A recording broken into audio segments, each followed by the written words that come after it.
शिव महापुराण रुद्र संहिता। श्री गणेशाय नमः। श्री सरस्वती नमः।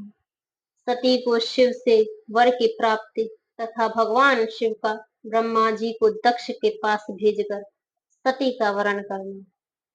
ब्रह्मा जी कहते हैं, मुने, उधर सती ने अश्विन मास के शुक्ल पक्ष की अष्टमी तिथि को उपवास करके भक्ति भाव से सर्वेश्वर शिव का पूजन किया।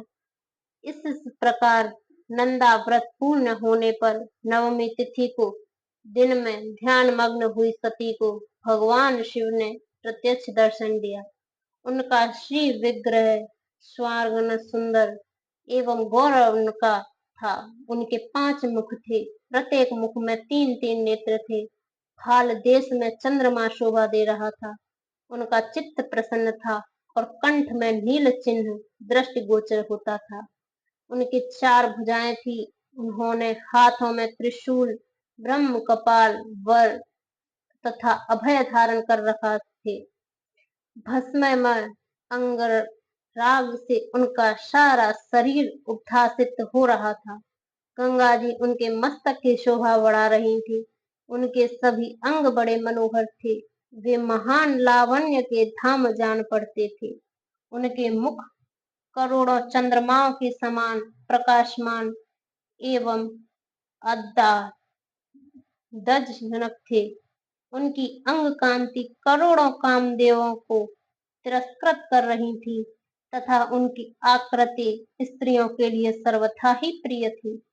सती ने ऐसे सौंदर्य माधुर्य से युक्त प्रभु महादेव जी को प्रत्यक्ष दर देखकर उनके चरणों की वंदना की। उस समय उनका मुख लज्जा से झुका हुआ था। तपस्या के पुंज का फल प्रदान करने वाले महादेव जी उन्हीं के लिए कठोर व्रत धारण करने वाली सती को पत्नी बनाने के लिए प्राप्त करने की इच्छा रखते हुए भी उनसे इस प्रकार बोले। महादेव जी ने कहा, उत्तम व्रत का पालन करने वाली दक्ष नंदिनी, मैं तुम्हारे इस व्रत से बहुत प्रसन्न हूँ, इसलिए कोई वर मांगो। तुम्हारे मन को जो अभीष्ट होगा वही वर मैं तुम्हें दूंगा। ब्रह्मा जी कहते हैं, मुने, जगदीश्वर महादेव जी यद्यपि सती के मनोभाव को जानते थे तो भी उनकी बात सुनने के लिए बोले, कोई वर मांगो। परंतु सती लज्जा के अधीन हो गई थी, इसलिए उनके हृदय में जो बात थी उसे वे स्पष्ट शब्दों में न कह न सके। उनका भी जो अभीष्ट मनोरथ था वह लज्जा से आच्छादित हो गया। प्राण वल्लभ शिव का प्रिय वचन सुनकर सती अत्यंत प्रेम में मग्न हो गई। इस बात को जानकर भक्त वत्सल भगवान शंकर बड़े प्रसन्न हुए और शीघ्रता पूर्वक बारंबार कहने लगे, वर मांगो, वर मांगो। सत्पुरुषों के आश्रय भूत अंतर्यामी शंभु सती की भक्ति के वशीभूत हो गए थे। तब सती ने अपनी लज्जा को रोककर महादेव जी से कहा, वर देने वाले प्रभु, मुझे मेरी इच्छा के अनुसार ऐसा वर दीजिए जो टल न सके। भक्त वत्सल भगवान शंकर ने ऐसा सती अपनी बात पूरी नहीं कह पा रही है, तब वे स्वयं ही उनसे बोले, देवी, तुम मेरी भार्या हो जाओ। अपने अभीष्ट फल को प्रकट करने वाले उनके इस वचन को सुनकर आनंद मग्न हुई सती चुपचाप खड़ी रह गई, क्योंकि वे मनोवांछित वर पा चुकी थी। फिर दक्ष कन्या प्रसन्न हो दोनों हाथ जोड़ मस्तक झुका भक्त वत्सल शिव ने बारंबार कहने लगे। सती बोली, देवाधिदेव महादेव, प्रभु जगतपते, आप मेरे पिता को कहकर वैवाहिक विधि से मेरा परिग्रहण करें। ब्रह्मा जी कहते हैं, नारद, सती की यह बात सुनकर भक्त वत्सल महेश्वर ने प्रेम से उनकी ओर देखकर कहा, प्रिय, ऐसा ही होगा। तब दक्ष कन्या सती भी भगवान शिव को प्रणाम करके भक्ति पूर्वक विदा मां जाने की आज्ञा प्राप्त करके मोह और आनंद से युक्त हो माता के पास लौट गई। इधर भगवान शिव ही हिमालय पर अपने आश्रम में प्रवेश करके दक्ष कन्या सती के वियोग से कुछ कष्ट का अनुभव करते हुए उन्हीं का चिंतन करने लगे।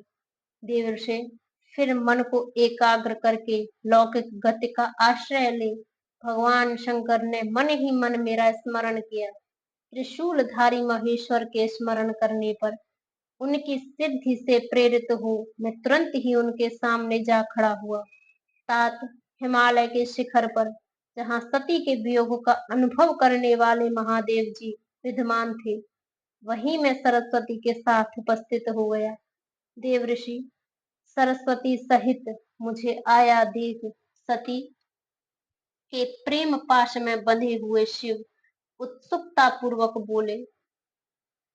शंभु ने कहा, ब्रह्मा, मैं जब से विवाह के कार्य में स्वार्थ बुद्धि कर बैठा हूँ, तब से अब मुझे इस स्वार्थ में ही स्वत्व सा प्रतीत होता है।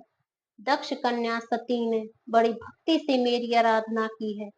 उसके नंदा व्रत के प्रभाव से मैंने उसे अभीष्ट वर देने की घोषणा की। ब्रह्मा, तब उसने मुझसे यह वर मांगा कि आप मेरे पति हो जाइए। यह सुनकर सर्वथा संतुष्ट हो मैंने भी कह दिया कि तुम मेरी पत्नी हो जाओ। तब दक्षायनी सती मुझसे बोली, जगतपते, आप मेरे पिता को सूचित करके वैवाहिक विधि से मुझे ग्रहण करें। ब्रह्मा, उसकी भक्ति से संतोष होने के कारण मैंने उसका वह अनुरोध भी स्वीकार कर लिया विधाता। तब सती अपने माता के घर चली गई और मैं यहाँ चला आया। इसलिए अब तुम मेरी आज्ञा से दक्ष के घर जाओ और ऐसा यत्न करो।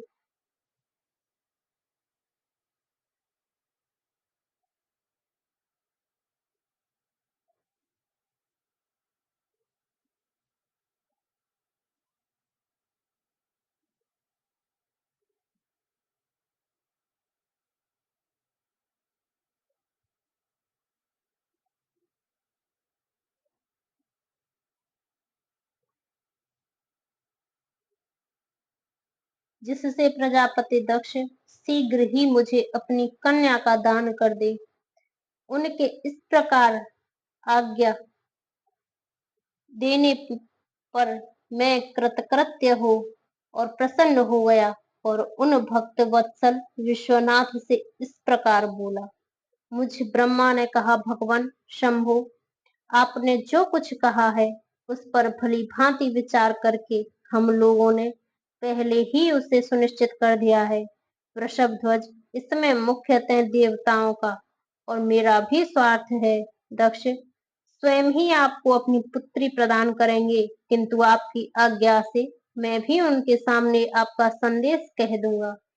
सर्वेश्वर महाप्रभु महादेव जी से ऐसा कहकर मैं अत्यंत वेगशाली रथ के द्वारा दक्ष के घर जा पहुंचा। नारद जी ने पूछा, वक्ताओं में श्रेष्ठ महाभाव विधाता, बताइए, जब सती घर पर लौट कर आई तब दक्ष ने उनके लिए क्या किया? ब्रह्मा जी कहते हैं, तपस्या करके मनोवांछित वर पाकर सती जब घर को लौट गईं, तब भगवान तब वहां उन्होंने माता पिता को प्रणाम किया।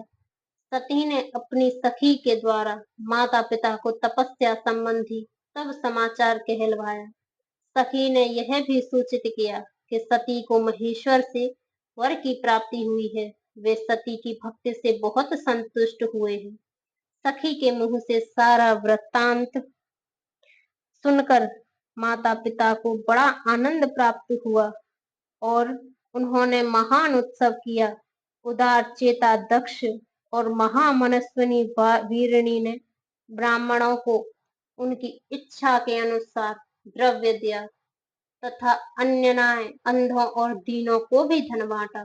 प्रसन्नता बढ़ाने वाली अपनी पुत्री को हृदय से लगाकर माता वीरणी ने उसका मस्तक सूंघा और आनंद मग्न होकर उसकी बारंबार प्रशंसा की।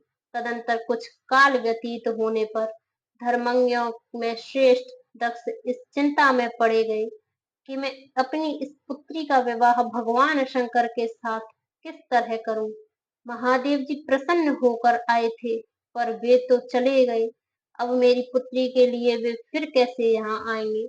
यदि किसी को शीघ्र ही भगवान शिव के निकट भेजा जाए तो यह भी उचित नहीं जान पड़ता, क्योंकि मेरा यदि वे इस तरह अनुरोध करने पर भी मेरी पुत्री को ग्रहण न करें तो मेरी याचना निष्फल हो जाएगी। इस प्रकार की चिंता में पड़े हुए प्रजापति दक्ष के सामने मैं सरस्वती के साथ सहसा उपस्थित हुआ।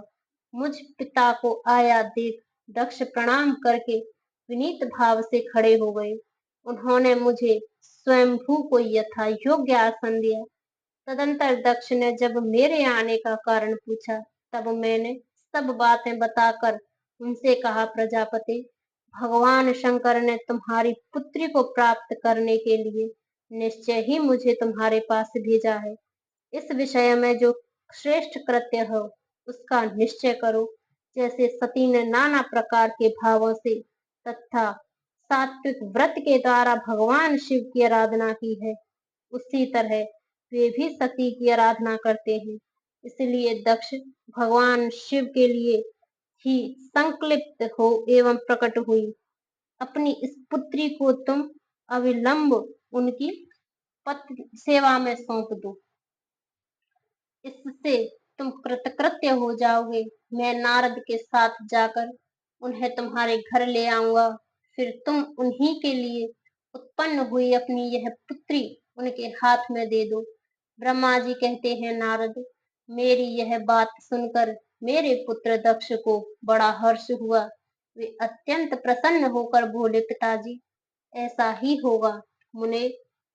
तब मैं अत्यंत हर्षित हो वहां से उस स्थान को लौटा जहां लोक कल्याण में तत्पर रहने वाले भगवान शिव बड़ी उत्सुकता से मेरी प्रतीक्षा कर रहे थे।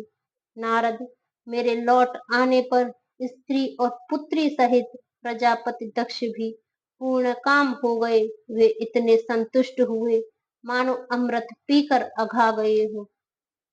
राम सदाशिव।